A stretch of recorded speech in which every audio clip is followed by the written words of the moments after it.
Assalamualaikum warahmatullahi wabarakatuh. Jumpa lagi di channel Amin Al-Amrur. Alhamdulillahi rabbil alamin. Allahumma sholli ala Sayyidina Muhammad wa ala ali Sayyidina Muhammad. Bersyukur kepada Allah subhanahu wa ta'ala, bersalawat kepada baginda Rasul Muhammad sallallahu alaihi wasallam. Mudah-mudahan kita semua mendapatkan syafaatnya beliau fid dini wa dunya wal akhirah. Amin amin ya rabbal alamin.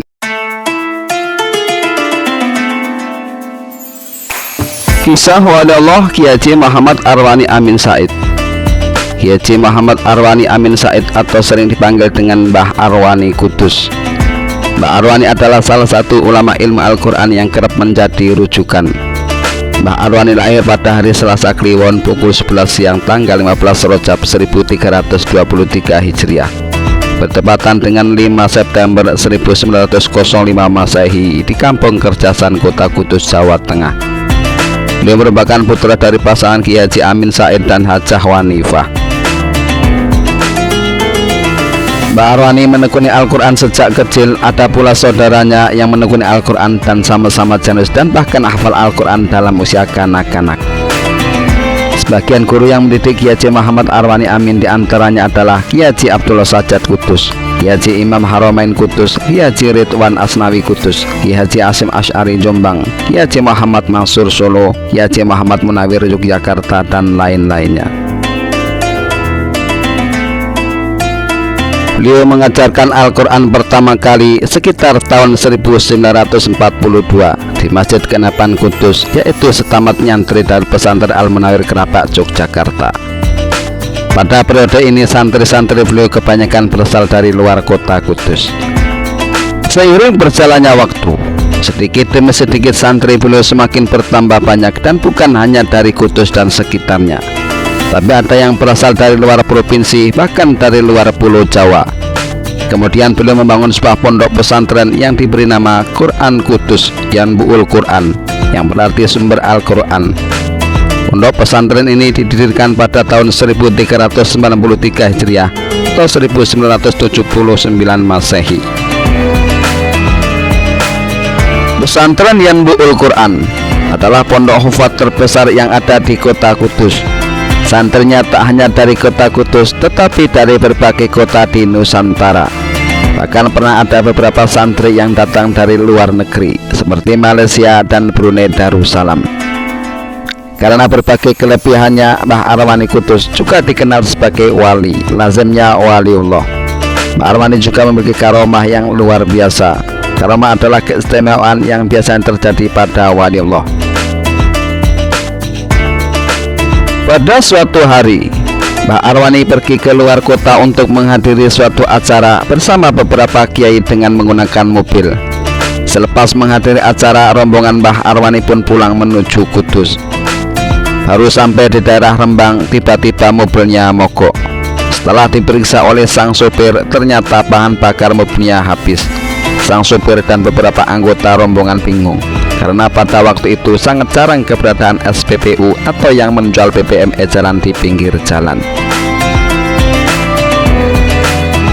Di saat sopir dan para kiai kebingungan, tiba-tiba Mbah Arwani memberi air putih kemasan dan dawuh, "Coba tuangkan pakai air putih ini." Tanpa ragu, sang sopir pun mengiyakan dawuh Mbah Arwani tersebut. Subhanallah, mobil pun kembali bisa berjalan. Dalam kisah yang lain, Mbah Arwani pergi ke Madinah dalam waktu sekejap. Diceritakan Kiai Haji Mansur Popongan adalah guru torekohnya Mbah Arwani.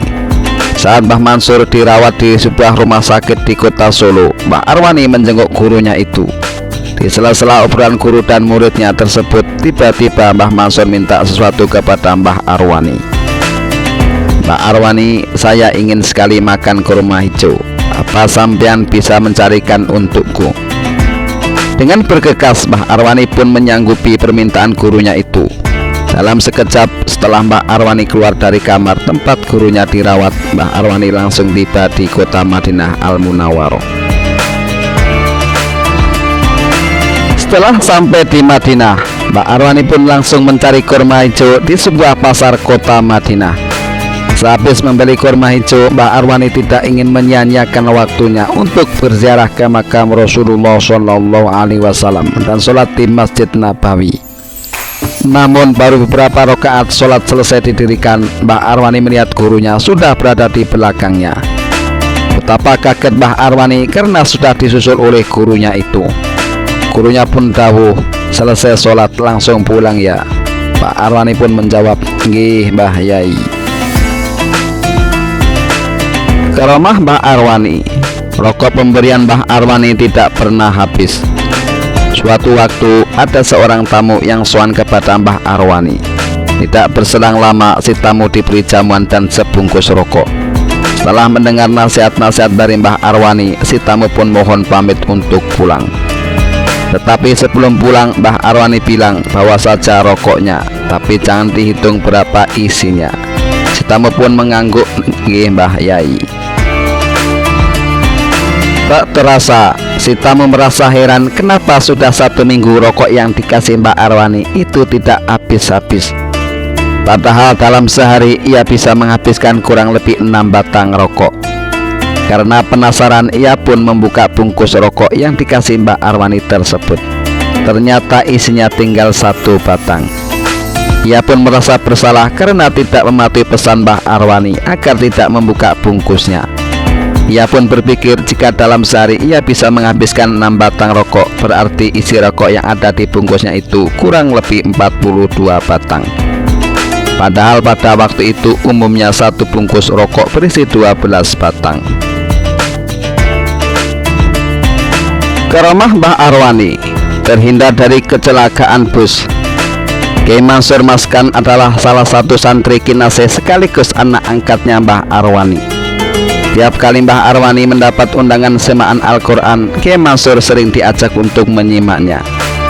Suatu hari Kiai Mansur diajak gurunya untuk menghadiri undangan semaan Al-Quran di luar kota.